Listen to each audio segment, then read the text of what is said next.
अस्सलामुअलैकुम नाज़रीन। उम्मीद करता हूँ कि आप सब खैरियत से होंगे और मैं तहे दिल से आपका इस्तकबाल करता हूँ अपने चैनल पे। मेरे भाइयों, आज मैं फिर से हाज़िर हुआ हूँ आपकी खिदमत में एक नया नक्श लेके।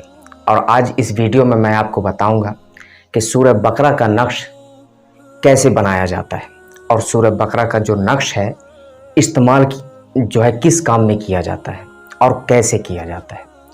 तो चलिए सबसे पहले हम जानते हैं कि सूरह बकरा के कुल आदाद, टोटल जिसे कहते हैं, सूरह बकरा के हर एक हर्फ को मिलाकर उसे जोड़ा गया, तब जाके तमाम हरूफ को मिलाकर जो आदाद निकलते हैं वो आपको मैं स्क्रीन में सबसे पहले दिखा रहा हूँ। क्या है? 947609। ये टोटल सूरह बकरा के आदात हैं। अब मेरे भाइयों, सूरह बकरा का जो नक्श है इस्तेमाल कहाँ किया जाता है ये मैं आखिर में आपको ज़रूर बताऊंगा और कैसे किया जाता है। अब इस नक्श को, ये जो हो गए टोटल आदाद, अब इसके बाद हम ये जानते हैं कि इस नक्श को जो है किस आदाद से भरना पड़ेगा। टोटल का आदाद मैं इसलिए कह रहा हूँ कि जब किसी भी तरीके से कहीं से भी अगर आप जोड़ते हैं तो क्या आना चाहिए? 947609 टोटल आदाद उसी को कहते हैं। अब जो है 23 68 94 ये आदाद वो हैं जिससे नक्श को भरा जाएगा। स्क्रीन में ये भी आदाद आप देखें। क्या हो गए?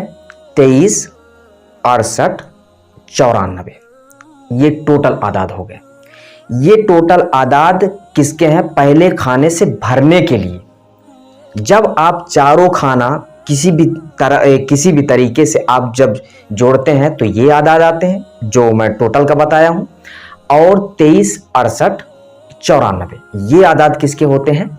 भरने के, यानी कि पहले खाने से जिसको भरा जाएगा। चाल, आतिशी और नक्श मुरब्बा। 23 68 94 मैं बार बार बोल रहा हूं क्योंकि ऐसा होता है कि 94 की जगह अगर आप आदाद बदलते हैं तो जो फायदा जो सूरत पहुंचाने वाली होती है कुरान मुकद्दस की, वो फायदा ना पहुंचा के बल्कि उल्टा असर दिखाती है। जस्ट उल्टा, क्योंकि गलत तावीज तो जाहिर सी बात है अपना असर दिखाएगी उल्टा। अब मेरे भाइयों, हम चाल किससे चलते हैं? आदाद के पहले खाने से। पहले खाने से हम धीरे धीरे चलते हैं कहां तक? चौथे खाने तक। अब इसमें हमें कसर देना होगा। कौन से खाने में? पांचवें खाने में।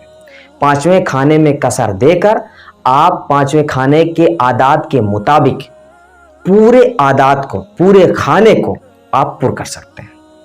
अब ये जो है नक्श आपका मुकम्मल हुआ और नक्श मुकम्मल होने के बाद ये नक्श बनेगा। स्क्रीन में देखें, ये नक्श तैयार होगा। अब आइए जानते हैं हम मेरे भाइयों कि इस्तेमाल कैसे करना है और किसके लिए इस नक्श का इस्तेमाल किया जाता है। सबसे पहले हम जानते हैं कि कैसे करना है। आप किसी भी दिन, कभी भी, किसी भी वक्त आप इस नक्श को पुर करें। कितना? 4 नक्श। 4 नक्श आप पुर करेंगे। उसके बाद आप इसका इस्तेमाल कैसे करना है। इस्तेमाल मतलब किस काम के लिए करना है? बंदिश, जो कि आप थंबनेल में देख चुके हैं, मैं दोबारा इसको दोहरा रहा हूं। घर की बंदिश और किस मतलब कि घर की हिफाजत, घर की सेफ्टी। किससे? दुश्मन, शयातीन, जिन्नात और जादू टोना, तमाम चीजों से हिफाजत के लिए सूरह बकरा का ये बेहतरीन नक्श। जितना मैं ये कह सकता हूं कि आपको तो इतना मालूम होगा कि सूरह बकरा का इस्तेमाल पढ़ते हैं, पढ़वाते हैं अपने घर में। क्यों? ये क्यों का जवाब आपके पास है। अब सूरह बकरा का पढ़वाना, उस दौरान तो शयातीन जितने भी उस घर के अंदर है वो तो भाग जाएंगे, लेकिन कुछ दिन बाद फिर उसी घर में। तो सूरह बकरा के नक्श को तैयार किया गया हमेशा के लिए। अब मेरे भाइयों, ये हमारी वीडियो जो है कंप्लीट हो चुकी। अब हम चलते हैं आगे की तरफ। अब इंशाअल्लाह ताला ये जो घर सूरह बकरा के नक्श से आपकी हिफाजत में आ गया, घर तमाम चीज़ों से। अब मेरे भाइयों, जैसे एक शख्स घर के अंदर से बाहर जाता है, उसकी हिफाजत के लिए क्या है, तो मेरे भाइयों उसकी हिफाजत के लिए भी इस नक्श का इस्तेमाल किया जाता है। आप इसी नक्श को बनाकर और उसके गले में पहना दें।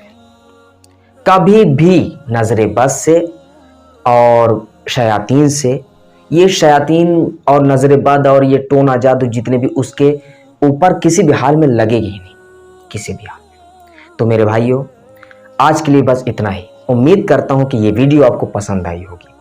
अगर ये वीडियो पसंद आई हो तो ज़्यादा से ज़्यादा शेयर करें, ज़्यादा से ज़्यादा शेयर करें और लाइक करें और सब्सक्राइब भी करें। अब मिलते हैं अगली वीडियो में, तब तक के लिए दुआ की दरख्वास्त के साथ अल्लाह हाफिज़।